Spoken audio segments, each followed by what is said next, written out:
কিরে ভাই, আজকে তোর মন খারাপ কেন? আচ্ছা, বুঝতে পেরেছি, নিশ্চয়ই তোকে প্রতিবেশী ছেলেগুলো খেলতে নেয়নি, তাই তো? হ্যাঁ দিদি, দেখো না, ওই প্রতিবেশী ছেলেগুলো আমাকে খেলতে নিল না। আচ্ছা দিদি, আমি কি এমন করেছি? ওরা কেন আমার সঙ্গে খেলে না? আমার তো এত দামি গাড়ি আছে, আর এই গাড়িটা আমি ওদেরকে খেলতেও দিই, কিন্তু দেখো তাও ওরা আমাকে খেলতে নেয় না। আরে ভাই, কি হয়েছে? ওরা তোকে খেলতে নেয়নি? আমরা তোর পাঁচটা দিদি বাড়িতে আছি, তুই আমাদের সঙ্গে খেল না। আর শোন ভাই, তুই বাইরের বাচ্চাগুলোকে ডেকে নিজে দামি দামি নতুন নতুন জিনিসপত্র দেখানোর কোনো প্রয়োজন নেই, কারণ তুই সবসময় ওদেরকে বাড়িতে ডেকে নিয়ে এসে অপমান করিস। ওরা গরিব বলে তুই ওদেরকে তোর দামি দামি জিনিসপত্র দেখিয়ে অহংকার দেখাস, এটা কিন্তু উচিত নয় ভাই। উফ দিদি, তুমি চুপ করো তো। আমাকে আবার 5টা দিদি মিলে 5টা গাড়ি কিনে দেয়, আর সেটা নিয়ে আমি অহংকার দেখাবো না তো কি করবো? কেননা আমার মতো অত খেলনা তো আর কারোর কাছেই নেই। এভাবেই বিজয়ী ছোটবেলাতেই প্রচন্ড পরিমাণে অহংকারী ছিল। সে তার গরিব বন্ধু বান্ধবদের বাড়িতে ডেকে নিয়ে এসে বিভিন্ন রকম খেলনা এবং নানান রকম দামি দামি জিনিসপত্র দেখিয়ে বন্ধু বান্ধবদের অপমান করত। এমনই একদিন, কিরে আয়, ভেতরে আয়। আমার 5টা দিদি আমাকে 5টা নতুন নতুন শার্ট আর প্যান্ট কিনে দিয়েছে, আয় দেখবি আয়। আর তোরা আমাকে দেখে রাগ করছিস নাকি? আরে রাগ করার কিছু নেই, আমি তোদেরকে আমার জামা কাপড়গুলো দেখাতে নিয়ে এলাম। না বিজয়, আমরা তো জামা কাপড় দেখবো না, কারণ তুই তো এগুলো দেখিয়ে আমাদেরকে অনেক রাগাবি, আর আমাদের নেই বলেই তো তুই এগুলো আমাদেরকে দেখাস আর অপমান করিস, তাই আমরা তো জামা কাপড় দেখতে চাই না। অপমান করবো না তো কি করবো বল? কেননা আমার দিদিরা আমাকে শপিং মল থেকে এই জামা আর প্যান্ট গুলো কিনে নিয়ে এসে দিয়েছে, আর এগুলো অনেক দামি। তোদের মা বাবারা তোদেরকে এই জামা কাপড় কখনোই কিনে দিতে পারবে না, তাই ভাবলাম তোদেরকে একটু দেখিয়ে দিই, কারণ তোরা তো শপিং মলের জিনিসপত্র দেখিসই না, তাই না? বিজয়ের কথা শুনে বিট্টু এবং তার বন্ধুদের খুবই খারাপ লাগে। তাই তখনই বিজয়ের বন্ধুরা সেখান থেকে চলে যায়, আর যার ফলে বিজয়ী খুবই খুশি হয়ে জোরে জোরে হাসতে শুরু করে, যা দেখে বিজয়ের দিদিরা প্রচন্ড পরিমাণে অবাক হয়। বিজয়, তুই এসব কি করছিস ভাই? ওদেরকে ডেকে নিয়ে এসে অপমান করে তাড়িয়ে দিচ্ছিস? শোন, আমরা কি তোকে এই শিক্ষা দিচ্ছি? ছোটবেলা থেকে আমরা 5 বোনে তোকে কত ভালো শিক্ষা দেওয়ার চেষ্টা করছি, তবুও তুই এরকম করছিস কেন? একটু বোঝার চেষ্টা কর। মা যদি এসব জানতে পারে তাহলে কিন্তু তোর উপর রেগে যাবে। দিদি তুমি চুপ করো তো। আমার তো মনে হচ্ছে মা আমাকে যত না রাগারাগি করে, তত তোমরা 5জন মিলে আমাকে রাগারাগি করো। কেননা আমি ছোট বলে তোমরা আমাকে যা ইচ্ছে তাই বলে নাও। তুমি একবার আমার নামে মাকে নালিশ করো, তারপর আমিও বলে দেবো তোমরা 5জন মিলে আমাকে অনেক বকাবকি করো আর আমাকে মারো। কি, তুই আবার মিথ্যা কথা বলতেও শিখেছিস? দাঁড়া, তোর নামে মাকে এবার বলতেই হবে। দেখ বিজয়, তুই যদি আর একবারও মিথ্যা কথা বলেছিস তাহলে কিন্তু সত্যি সত্যি মাকে বলে দেব তোর কথা। বড় দিদির মুখে এমন কথা শুনে বিজয় সেখান থেকে চলে যায়। আসলে বিজয় তার মা ফাল্গুনী দেবী এবং 5 দিদি নিকিতা, নীলিমা, কবিতা, কৃতিকা এবং পূজার সঙ্গে বাস করে। বিজয়কে তার মায়ের থেকে বেশি তার দিদিরাই দেখাশোনা করে, কারণ তাদের মা সবসময় বাড়ির কাজকর্মে ব্যস্ত থাকে। তাই 5 বোন সবসময় নিজেদের ছোট ভাইকে সামলে রাখে, আর ছোটবেলা থেকেই 5 বোন ভালো মতো তাদের ভাইকে শিক্ষা দীক্ষা দিয়ে বড় করে তুলতে চায়, কিন্তু এখনো পর্যন্ত বিজয় মোটেই মানুষের মতো মানুষ হতে পারে না। এভাবেই ধীরে ধীরে বিজয় বড় হয়ে ওঠে, আর পড়াশোনা শেষ করার পর বিজয় একটা ভালো চাকরি পায়। তবে এখনো পর্যন্ত বিজয়ের অহংকারের শেষ নেই। দিদি তুমি আমাকে একটু জল নিয়ে এসে দাও তো। আর নীলিমা দি, আমার ব্যাগটা একটু আমার ঘরে গিয়ে রেখে এসো, আমি ভীষণ টায়ার্ড। আমি এখন নিজের রুমে যাবো না, আগে কিছু খাবো তারপর যাবো। আর কৃতিকা, পূজা, তোরা দুজনে এদিকে আয়, আমার জুতোটা একটু ঠিকঠাক ভাবে রেখে দিয়াই তো। এ কি ভাই, তুই আমাদের সঙ্গে এরকম ব্যবহার করছিস? তুই সামান্য একটা চাকরি পেয়েছিস বলে নিজেকে সবার থেকে বড় মনে করছিস? ভুলে যাস না, আমরা কিন্তু তোর বড় দিদি। তুই বড় হয়েছিস, চাকরি পেয়েছিস মানে এই নয় যে তুই আমাদের দাদা হয়ে গেছিস। দিদি তুমি চুপ করো তো। সবসময় সেই ছোটবেলা থেকে আমাকে একটাই কথা বলে আসছো। আরে বাবা, এখন তো আমি বড় হয়ে গেছি, আর বড়দের মতো কথা বলবো না তো কি করবো? আর দেখো এখন কিন্তু আমি কাজ কামও করছি, মানে আমি রোজগার করতে শিখে গেছি, তাহলে আমি নিজেকে ছোট কেন ভাববো? আচ্ছা ঠিক আছে ভাই, তুই আমাকে জুতোটা দে, আমি তো জুতোটা ঠিক জায়গায় রেখে দিয়ে আসছি। আর হ্যাঁ, দিদির সঙ্গে ঝগড়া করতে হবে না, কারণ তুই আমাদের সঙ্গে ঝগড়া করিস ঠিক আছে, তবে আমরা কিন্তু কেউই দিদির সঙ্গে ঝগড়া করি না। দিদি আমাদের কত ভালোবাসে বলতো। তোকে কি আমাদের মাঝে কথা বলতে বললো বলতো? আমি এখন তোদের সবার চেয়ে বড় হয়ে গেছি, তাই এখন তোদের বিয়ে আমাকেই দিতে হবে, বুঝেছিস? এই যে ভাই, তুই আবার আমাদের বিয়ের কথা চিন্তা করছিস? আমাদের বিয়ের কথা চিন্তা করার জন্য মা আছে। আমরা জানি তুই এখন ইনকাম করছিস, তার মানে এটা নয় যে তুই আমাদেরকে এভাবে অপমান করবি। এই বলে নিকিতা সেখান থেকে চলে যায়। নিকিতা এবং তার 4 বোন তাদের ছোট ভাইকে প্রচন্ড পরিমাণে ভালোবাসে, কিন্তু ছোটবেলা থেকে অতিরিক্ত ভালোবাসা পাওয়ার ফলে বিজয় একেবারে বেয়াদব হয়ে ওঠে। সেই জন্য নিকিতা এখন সবসময় তার ভাইয়ের উপর কড়া নজর রাখার চেষ্টা করে, কিন্তু বিজয় তার দিদিগুলোকে কোনো রকম ভাবে সম্মান করে না। সে সবসময় তার দিদিদেরকে অপমান করে।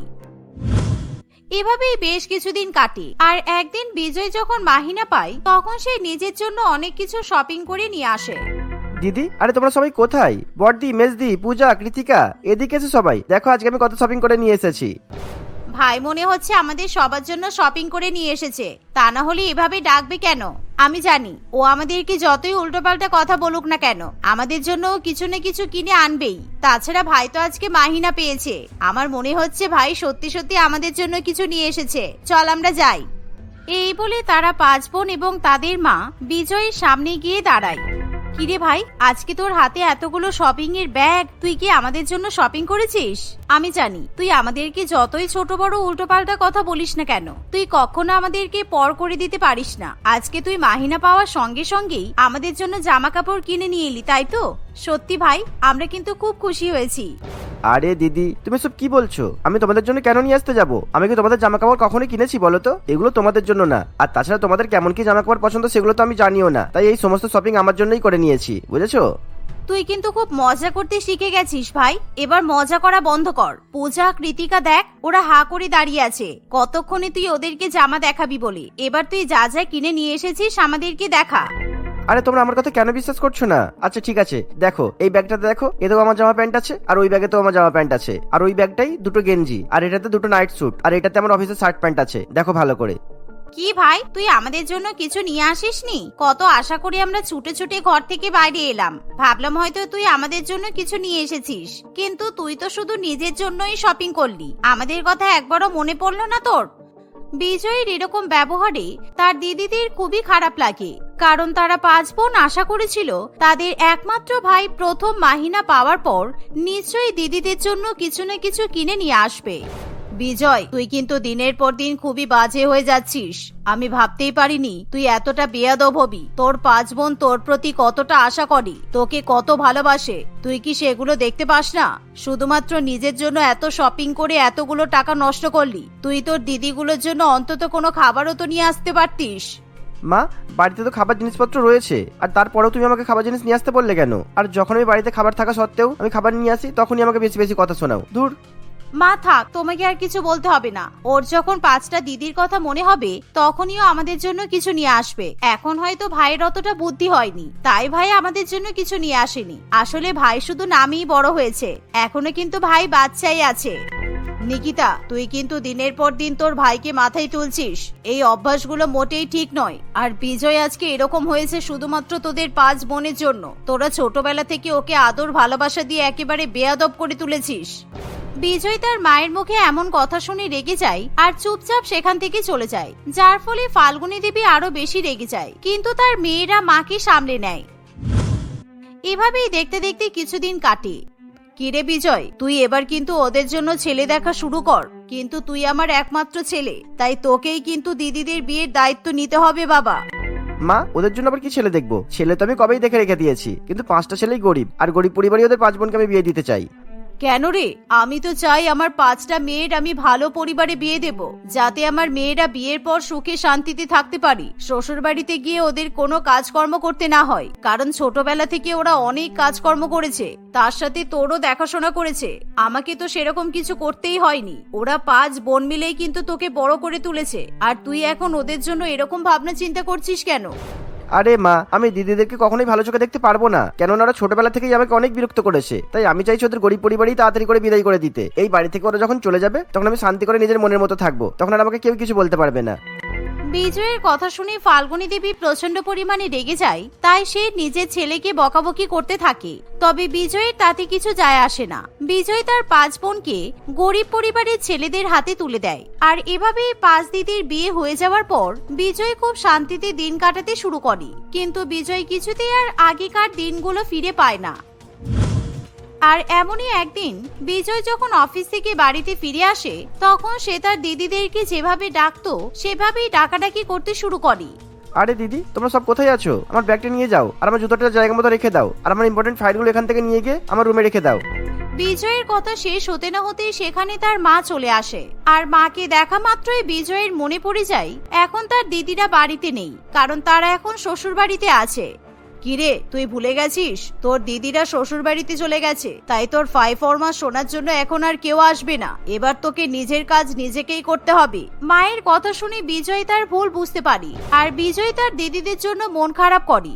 এর ফলে তখনই বিজয় তার দিদিদেরকে ফোন করে আর নিজের ভুলের জন্য তাদের কাছে ক্ষমা চাইতে শুরু করে। তাই নিকিতা এবং তার বোনেরা বিজয়কে ক্ষমা করে দেয়। তারপর থেকে নিকিতা এবং তার বোনেরা যখনই মায়ের বাড়িতে ঘুরতে আসে, বিজয় তার দিদিদেরকে অনেক ভালোবাসে আর তাদের যতটা সম্ভব হাসি খুশি রাখার চেষ্টা করে।